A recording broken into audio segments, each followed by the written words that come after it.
Assalamualaikum warahmatullahi wabarakatuh. Waalaikumsalam warahmatullahi wabarakatuh. Nah, saya di sini perwakilan dari kelompok 5 ingin mempresentasikan rencana pembelajaran mendalam saya, yaitu di mana di sini ada identitasnya. Tentunya yang pertama itu ada nama sekolahnya. Saya mengajar di SD Negeri 70 Baru Linggau dengan jenjang kakak kelasnya itu pada jenjang sekolah dasar, dan juga untuk kelasnya itu ada kelas 4 SD. Kemudian untuk mata pelajarannya saya mengambil mata pelajaran matematika. Kemudian juga untuk mode pembelajarannya ini menggunakan mode problem based learning. Kemudian metode pembelajarannya yaitu seperti tanya jawab, diskusi, presentasi, dan juga ceramah. Nah, di sini ada tujuan pembelajaran yang saya ambil, yaitu yang pertama, murid itu dapat menjelaskan pengertian dan juga bagian-bagian diagram datang dengan benar. Kemudian yang kedua itu murid dapat mengidentifikasi data pada diagram batang. Dan yang terakhir itu murid dapat membuat diagram batang berdasarkan data sederhana yang sudah dikumpulkan. Nah, di sini ada kebutuhan belajar yang ditangani, di mana pada asesmen awal menunjukkan bahwasanya murid telah mengenal pengumpulan data sederhana, tetapi masih mengalami kesulitan di mana untuk mengubah data ke dalam bentuk visual, kemudian juga bentuk skala, membaca informasi, dan juga menginterpretasikan data. Nah, di sini juga saya menggunakan deep learning, seperti ada pembelajaran yang bermakna, berkesadaran, dan juga menggembirakan. Nah, di sini juga ada media konkret di mana ada diskusi kolaboratif serta pemanfaatan teknologi digital agar seluruh murid dapat memperoleh pengalaman belajar yang aktif. Nah, di sini teknologi yang digunakan dalam proses pembelajaran tentunya rancangan ini sudah menunjukkan bahwasanya teknologi sudah terintegrasi pada setiap tahap pembelajaran, yaitu yang pertama itu saya menggunakan Canva, di mana Canva ini berfungsi untuk mengapresiasi atau menyampaikan materi dan juga rangkuman pembelajaran. Kemudian juga saya menggunakan video pembelajaran ini saya mengambil dari YouTube. Kemudian untuk membangun pemahaman konsep peserta didik, kemudian juga ada aplikasi Wordwall ini, di mana ini bisa berguna untuk asesmen formatif dan juga umpan balik langsung. Dan yang terakhir itu ada penggunaan Smart TV ataupun proyektor yang mendukung penyajian data digital selama proses pembelajaran. Nah, alasan saya memilih teknologi ini, yang pertama itu ada Canva Presentation, di mana itu dipilih sebagai media apresiasi penyampaian materi dan juga rangkuman, karena mampu untuk menyajikan konten secara visual, interaktif, dan juga menarik, sehingga memudahkan murid untuk memahami materi diagram batang.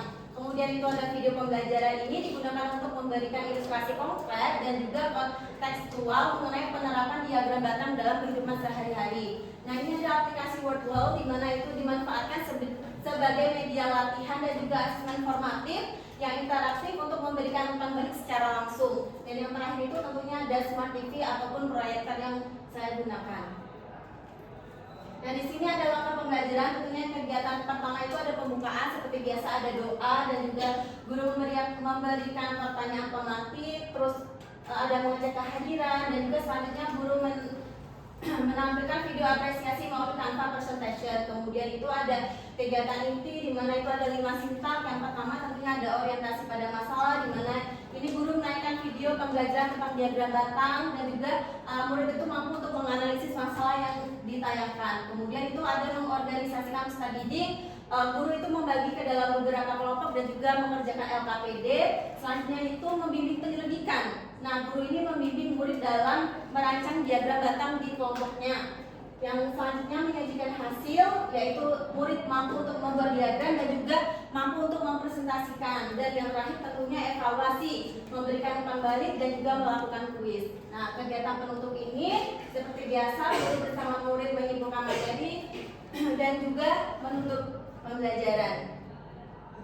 Nah, di sini ada hasil yang diterapkan, di mana melalui pembelajaran yang memanfaatkan Canva Presentation, video pembelajaran, dan Wordwall, murid diharapkan mampu memahami konsep diagram datang, mengidentifikasi bagian-bagiannya, kemudian dapat menyajikan data secara sederhana ke dalam diagram batang dengan tepat, serta dapat menafsirkan informasi yang terdapat pada diagram batang secara benar.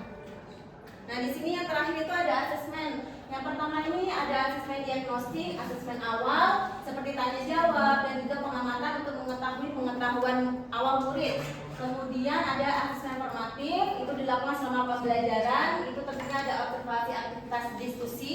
Kemudian penilaian LKPD ada kuis interaktif yang sudah dilakukan workflow tadi dengan umpan balik secara langsung. Dan yang terakhir itu ada asesmen sumatif atau akhir pembelajaran, di mana evaluasi hasil belajar berdasarkan ketercapaian tujuan pembelajaran melalui tes atau soal evaluasi yang sudah diberikan.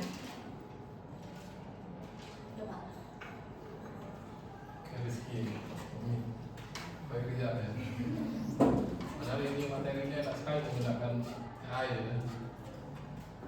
Ini kan bagian dari matematika untuk aspek statistika ya. Statistika di kelas statistika itu kan adanya di kelas 4, 5, 6 pada pelajaran matematika. Benar kan? Lalu kan sudah belajar semua tentang konsep pembelajaran matematika, pengembangan pembelajaran matematika di sekolah dasar. Harusnya itu tuh di luar kepala semua. Jadi ini fokusnya ke menganalisis data ini.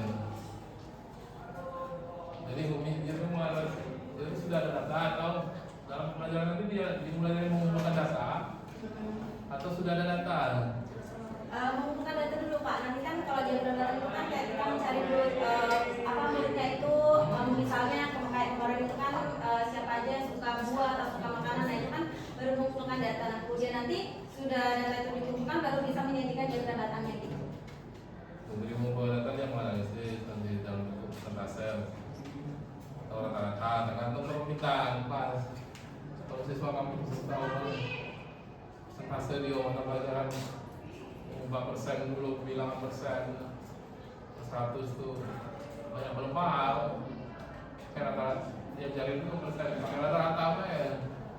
Atau jumlah keseluruhan n jumlah. Jadi dia ratakan rata-rata itu nanti dibuat tabel grafik. Padahal pakai yang AI itu kan mudah.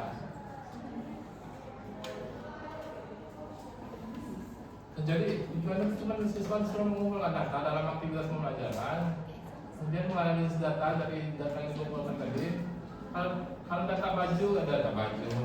Kalau data tinggi badan siswa berapa orang, A, B, C, D siswa, data ukuran sepatu A, B, C, D siswa dibuat tabel menyajikan data dirata-ratakan atau dijumlahkan secara keseluruhan ukuran baju itu, ukuran baju, ukuran sepatu. Nanti dibuat dengan matangnya yang ukuran 42 berapa persen. Nah itu mudah sekali dengan teknologi kan. Suruh mereka mengumpulkan data dulu secara manual. Jadi dia keliling sama-sama nanya berapa ukuran sepatu kau, berapa persen. Jadi saya mencatat nanti. Nah yang kedua, kalau nanti mereka menghitung itu juga bisa pakai manual dan aplikasi. Menghitung data yang mereka kumpulkan tadi, kemudian ada dapat persentase atau jumlah datanya, suruh mereka bikin diagram batang. Masing-masing siswa memasukkan data yang mereka kumpulkan ke dalam Canva yang disediakan atau AI, Gemini AI yang disediakan. Keluar nanti hasil Gemini. Nah ini hasil kami, data yang kami kumpulkan kelompok kami. Dan cuma cek itu kan. Jadi tahu tempat konsepnya tujuan pembelajaran itu dapat, aplikasi yang digunakan sesuai untuk konsep tersebut. Nah itu semua itu ya Umi. Iya Pak, siap. Nah itu jangan karena aplikasi itu tidak membantu konsep ini.